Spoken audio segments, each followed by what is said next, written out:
Hi guys, good evening everyone, and I welcome you to this session.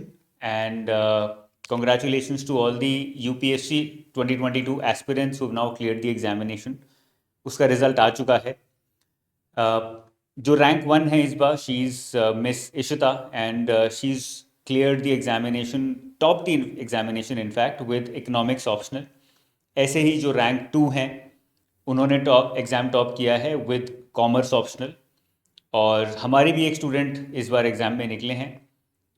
Shubham sir यहाँ पर available हैं, इन्होंने उनको ट्रेन किया है. And we provide guidance only for commerce and management optional, जिसमें से मैनेजमेंट ऑप्शनल से एक स्टूडेंट ने 156 रैंक के साथ एग्ज़ाम क्लियर किया है. सबसे पहले तो I would like to congratulate all the students who clear the examination this year.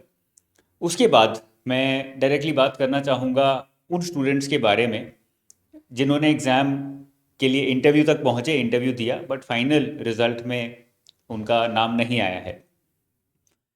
ये मेरे लिए बहुत एक्सपीरियंस, मुझे लगता है कि नॉस्टैल्जिया, नेगेटिव नॉस्टैल्जिया वाली चीज़ है, क्योंकि मैं 2012 में मैंने फर्स्ट अटैम्प्ट दिया था. And in 2013 I gave the first interview, जिसके बाद मेरा सिलेक्शन नहीं हुआ था. I lost the final cut off by I think 10-15 marks.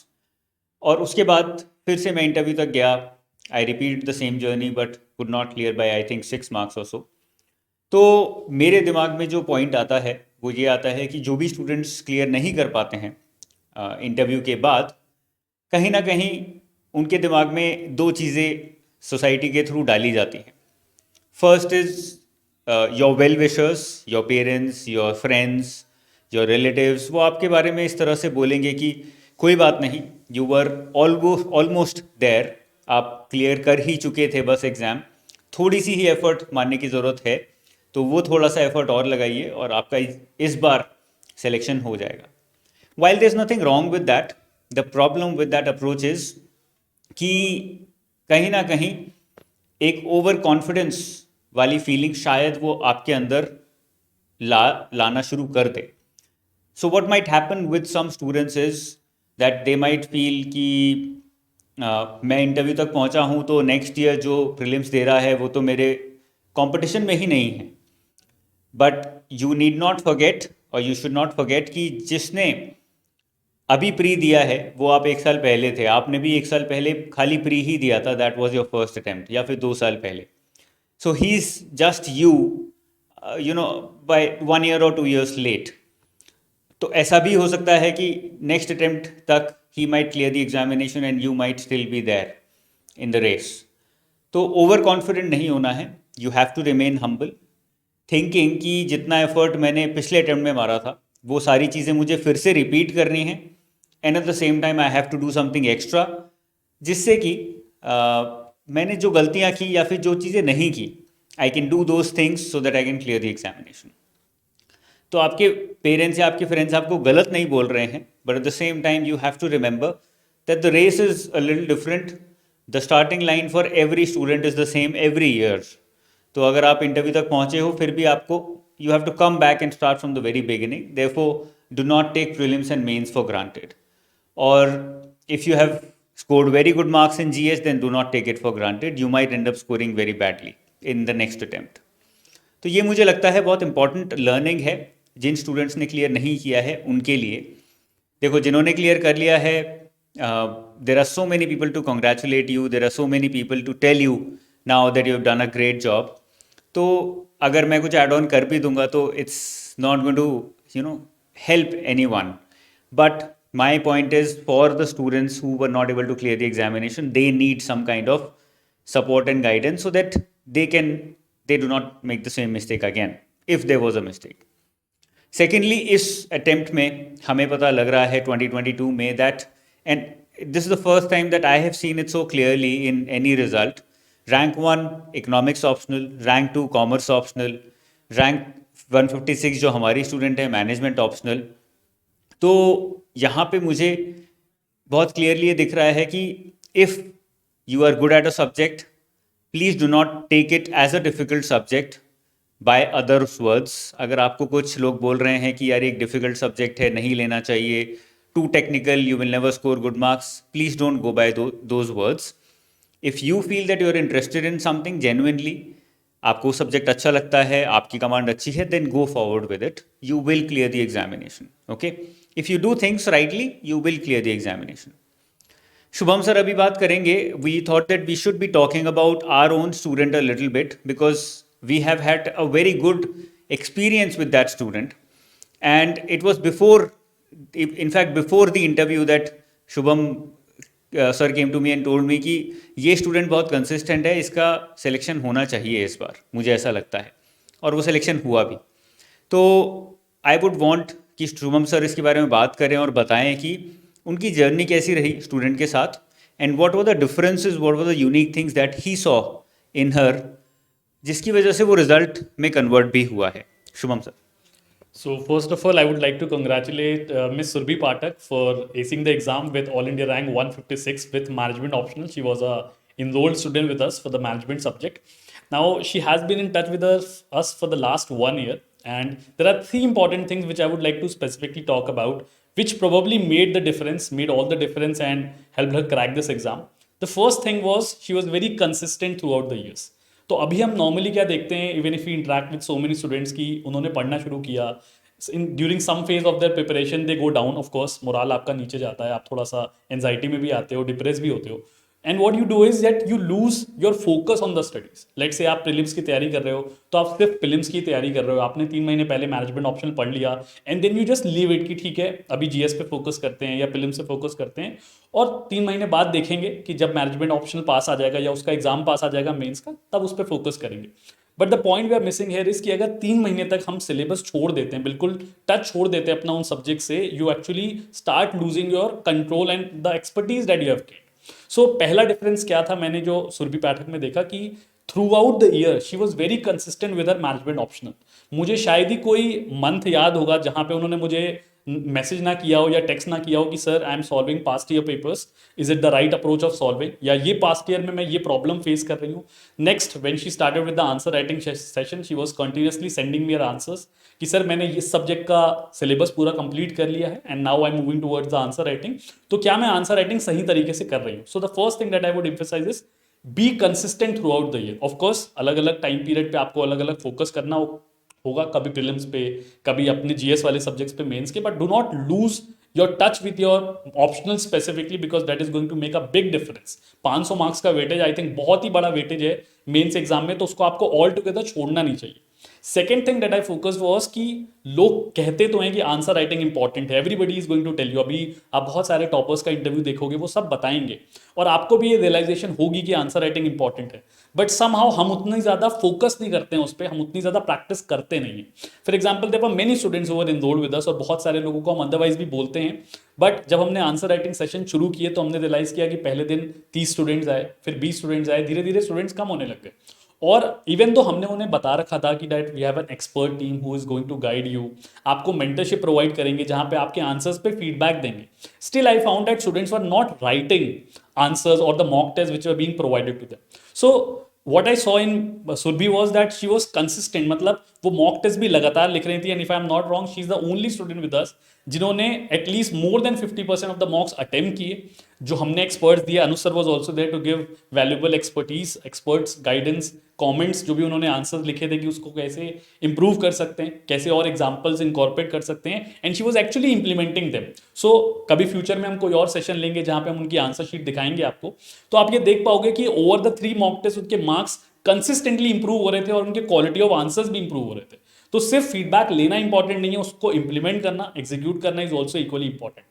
And the third important factor जो अनुसर ने पहले भी बोला कि अगर आप किसी बैकग्राउंड से आ रहे हैं, let's say you are coming from an economics background, you are coming from a commerce and accountancy background, या किसी भी बैकग्राउंड से आ रहे हैं, use that expertise and that should reflect in your answers, both in your mains answer writing as well as in your interview. After the interview, after Surbhi's interview was over, I had a very long conversation of around half an hour, 45 minutes. And throughout her answers, for example, उनसे कुछ leadership पे questions पूछे गए या team development पे question पूछे गए. So जो भी उनका थोड़ा job experience था after her MBA, management में, management field के अंदर she was working in a particular profile. जो भी उनके एक्सपीरियंस थे, she used those experiences and she narrated it in front of the interview panel. I think these are some small things, very very small things, but they make a big difference. क्योंकि जो आपका answer आता है या जो आपकी conversation आती है, now they are not just restricted to the theoretical part, academic part, but You're bringing in multi-dimensional approach in your answers. Your conversations are more practically oriented. Actually, the job of a civil servant is to go ahead and do problem solving. जहाँ पे बहुत complex problems आएंगे, तो आपके answers में वो reflect होना चाहिए, आपकी पर्सनालिटी में इनफैक्ट वो रिफ्लेक्ट होना चाहिए। और जैसे कि हम हमेशा आंसर राइटिंग में कोशिश करते हैं कि आप रेलेवेंट एग्जांपल्स दो, तो एग्जांपल्स भी ऐसे होने चाहिए जो आपके रियल लाइफ से आ रहे हैं। और अगर मैं मैनेजमेंट ऑप्शनल के बारे में बात करूं, इकोनॉमिक्स या फिर कॉमर्स ऑप्शनल के बारे में बात करूं, तो ये कुछ ऐसे सब्जेक्ट हैं जो अपनी डेली लाइफ में बहुत कुछ महसूस करते हैं। फॉर एग्जाम्पल मार्केटिंग हो गई। I remember there was a question that during the Covid period how was supply chain being managed. अब ये ऐसी चीज है जो सबने प्रैक्टिकली प्रॉब्लम फेस करी होगी कोविड के टाइम पे, but actually to bring it on the paper by giving a relevant example is a tough task. और वो तभी पॉसिबल है when you are well read and you have done so much of answer writing practice. तो मुझे लगता है तीन चीजें, consistency, answer writing and bringing in practical multi dimensional approach to the answers and the conversation made a lot of difference. And of course hard work was very very crucial. So I think ये कुछ important factors हैं। Shubham was telling me कि हमने total 5 comprehensive mock test दिए थे और कुछ sectional mock test create किए थे लास्ट ईयर मैनेजमेंट के, because that was our first batch. तो हमारे पास भी बहुत सारी चीज़ें थी करने के लिए, बहुत सारा काम था, तो हमने सोचा 5 मॉक टेस्ट पहले बनाते हैं। अगर स्टूडेंट्स पाँचों के पाँचों लिख लेंगे तो अब हम ट्राई करेंगे कि भाई 5 और दे। But to our surprise Surabhi was the only one who wrote 3 out of 5 mock test. और आप खुद देख सकते हो कि 5 में से 3 लिख लिए तभी सिलेक्शन हो गया। तो अगर 5 में से 5 कोई लिख लेगा तो ऐसा हो ही नहीं सकता कि आपके नंबर खराब आए। बट इसका मतलब ये नहीं कि बस लिख के छोड़ दिया। You have to of course go back to it, analyse it properly, sit with your teachers and figure out कि क्या सही हुआ क्या गलत हुआ, विच ही डिड। उनके अलावा और जितने भी स्टूडेंट्स थे किसी ने भी 3 भी नहीं लिखे थे। कोई रेयरली ऐसा होगा जिसने 5 में से 3 भी लिखे होंगे। So this can tell you the importance of consistency number 1। And आपको बहुत ज़्यादा एफर्ट लगाने की ज़रूरत नहीं है, आपको बेसिक चीज़ें ही करनी है। The problem is that there is so much to do when you are preparing for UPSC. आपको जीएस के 4 सब्जेक्ट भी उड़ाने हैं। 4 तो सब्जेक्ट कहने के लिए हैं, उनके अंदर एक्चुअली उठाओगे तो 8-10 सब्जेक्ट बन जाते हैं। ऑप्शनल भी उठाना है, एसे भी उठाना है, and then you're doing answer writing also, you're trying to remember all of this also, current affairs newspaper भी कर रहे हो। So there's so much to do that it becomes very difficult for people, for students, for aspirants to manage their time well, to be able to do things that actually matter. And answer writing regularly is one thing that matters. अब इसमें ये बहुत important है जो मैंने Shubham sir को भी बताया था और हम लोगों ने मैनेजमेंट ऑप्शनल के स्टूडेंट्स को, कॉमर्स ऑप्शनल के स्टूडेंट्स को भी कम्युनिकेट किया। Please do not write one answer every day, that is not going to help you. पता नहीं ये कहाँ से ट्रेंड शुरू हुआ कि आप एक आंसर लिखो दिन में और वो किसी को भेजो और वो आपको चेक करके देगा। It does not help. We made it a point to give them our students complete test series and we try to push them कि भाई ये पूरा लिख के हमारे साथ डिस्कस तो करो बैठ के।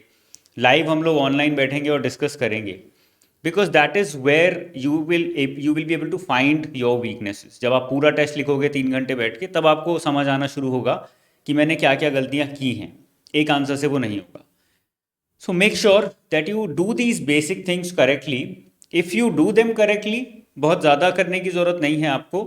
It will be very easy for you to clear the examination. जब मैं तैयारी कर रहा था तो मुझे बताने वाला कोई नहीं था, या फिर मैंने शायद सुनी नहीं ये चीज़, इसीलिए मैं इंटरव्यू के बाद फाइनल रिजल्ट तक नहीं पहुंच पाया।